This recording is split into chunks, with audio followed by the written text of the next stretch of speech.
ने नकारा और आगे 400 पार होने जा रही है बीजेपी। श्रीमती सीमा द्विवेदी। माननीय सभापति महोदय, आपने मुझे बोलने का अवसर दिया, आपके आभारी हूँ। 2014 में जनता ने मोदी सरकार को बागडोर संभालने के लिए भारी जनादेश दिया। विरासत में कमजोर भारत एवं बिगड़ी अर्थव्यवस्था मोदी जी को प्राप्त हुआ। डिजिटल क्रांति से लेकर खुले में शौच उन्मूलन, काले धन का पता लगाना एवं भ्रष्टाचार को रोकना मोदी जी की नीति एवं नीयत को दर्शाती है। 10 वर्षों में कई दिग्गज देशों को पीछे ढकेलते हुए भारत 5वीं अर्थव्यवस्था वाला देश बना। और महोदय, अगर ये कोरोना संक्रामक बीमारी न आई होती तो यह इसके 2-3 साल पहले ही हमारा देश 5वीं अर्थव्यवस्था वाला देश बन गया होता। आधार की उपयोगिता ने डीबीटी के माध्यम से 1.167 करोड़ लाभार्थियों को 34 लाख करोड़ से अधिक सुविधा दी।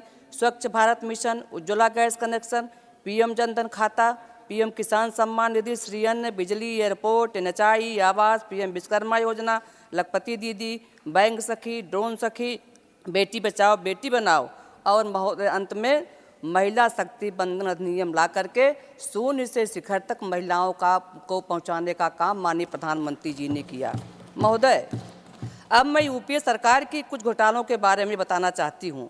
यूपीए सरकार घोटाले की सरकार थी क्योंकि उनकी नीति एवं नीयत दोनों में खोट था। घोटाले पर घोटाला जैसे हम जब पढ़ते थे मान्यवर प्राइमरी में तो हमको पहाड़ा पढ़ाया जाता था, वैसे मैं इनके घोटालों के बारे में बताना चाहती हूँ। शारदा चिटफंड घोटाला, 2G टेलीकॉम घोटाला, राष्ट्रमंडल खेल घोटाला, INM-X मीडिया घोटाला, नौकरी के लिए भूमि घोटाला, कोयला घोटाला। कोयला घोटाला मान्यवर हम नहीं कह रहे हैं, माननीय उच्च न्यायालय ने इनके कोयले आवंटन को रद्द करके इनके घोटाले पर मोहर लगाने का काम किया था मान्यवर, ये भी सबकी जानकारी में होगा। जुलाई 2012 में हुई बिजली की कटौती इतिहास में सबसे बड़ी कटौती थी। पूरा देश अंधेरे में था। ये आर्थिक कुप्रबंधन के कारण भारत एक नाजुक अर्थव्यवस्था वाला देश बन गया था। यूपीए के सरकार मंत्री जेल में गए, उनको इस्तीफा देना पड़ा। और महोदय, माननीय मोदी जी के आने के बाद बिजली में इतना बड़ा परिवर्तन आया है।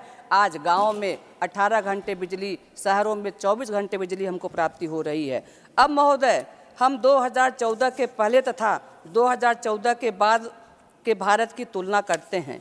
हमारी सरकार में, मोदी जी सरकार आने के बाद से कोई घोटाला नहीं हुआ, कोई भ्रष्टाचार नहीं हुआ। सबका साथ, सबका विकास और सबका विश्वास देश के प्रधानमंत्री जी का संकल्प है। महोदय, कांग्रेस कहती थी देश रहे चाहे न रहे, मेरी सरकार और मेरा परिवार रहना चाहिए, परंतु मोदी जी कहते हैं मैं रहूं न रहूं, सरकार रहे न रहे, मेरा देश रहना चाहिए। ये महोदय हमारे प्रधानमंत्री का संकल्प है। महोदय, मैं उत्तर प्रदेश से आती हूँ। उत्तर प्रदेश में अभी राम मंदिर का निर्माण हुआ।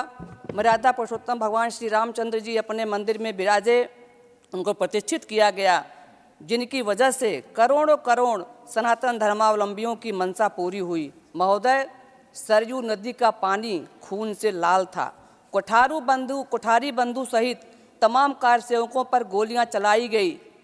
हृदय को झकझोर देता था जब कोठारी बंधु की मां ने यह कहा कि अगर मेरा कोई तीसरा बेटा होता तो उसको भी मैं कार सेवा के लिए भेज देती। आज महोदय, करोड़ों करोड़ सनातन धर्मावलंबियों का मन खुश हुआ है क्योंकि अयोध्या में भव्य रामलला का मंदिर बना है। इतना ही नहीं, मोदी सरकार ने काशी कॉरिडोर, विंध्य कॉरिडोर, मथुरा में मंदिरों का निर्माण करने से महोदय पर्यटन को बढ़ावा मिलेगा, विकास को गति मिलेगी और हमारी अर्थव्यवस्था भी सुधरेगी। महोदय, कांग्रेस के ज़माने में हमको याद है कि जब इनकी सरकार थी तो सड़ा लाल गेहूँ ये बाहर से खरीद के लाते थे और कोटे के दुकानों में रख कर के देते थे। और महोदय, सबने देखा होगा कोटे के दुकानों पर दाना अनाज लेने के लिए लाठीचार्ज होता था।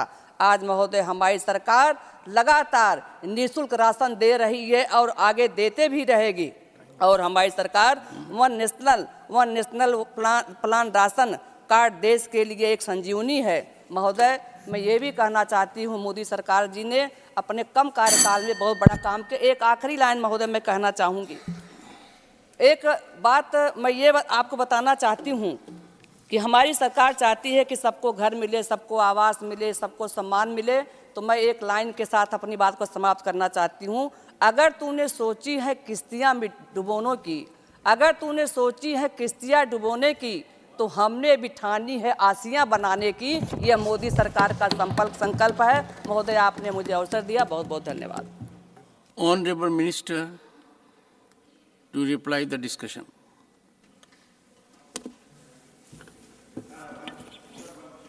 One second, please. So in yesterday's reply, I would like to thank the government Yes, for that's the conferring The House must collectively thank. The House must collectively join you. It's a good thank sentiment. you. So I think nobody would object. We are thanking the government for conferring that thing. Yes. And also for MS Swaminathan, who was my benchmate in this very house. So we thank him, thank the government, and their contribution to the country is well known to you. I need not repeat, because the finance minister was also a part of P.V. Narasimha's family. She used to go there. Both of them couple. I remember because P.V. Narasimha used to refer to them with me. So I again thank the government for that. And Dr. Keshav? जैसी भावना आपने कही है sir, हम नरसिंह राव जी का, चौधरी चरण सिंह जी का, स्वामीनाथन जी को, तीनों को भारत रत्न दिया गया है। इसका पूरा कांग्रेस पार्टी स्वागत करती है, समर्थन करती है।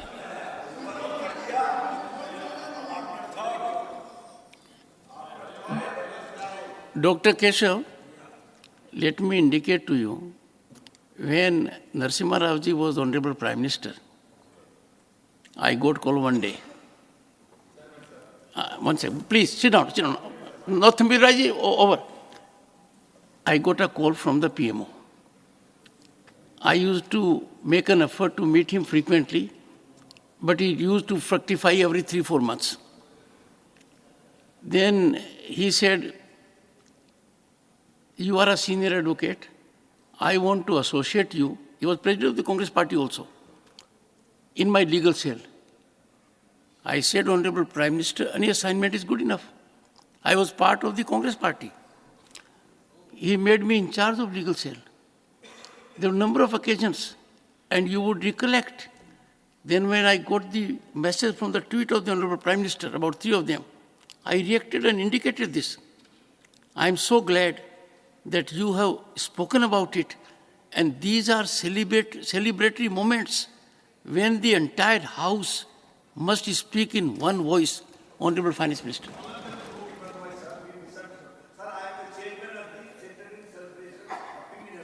That is why I wanted to go on record. Honorable Prime Minister.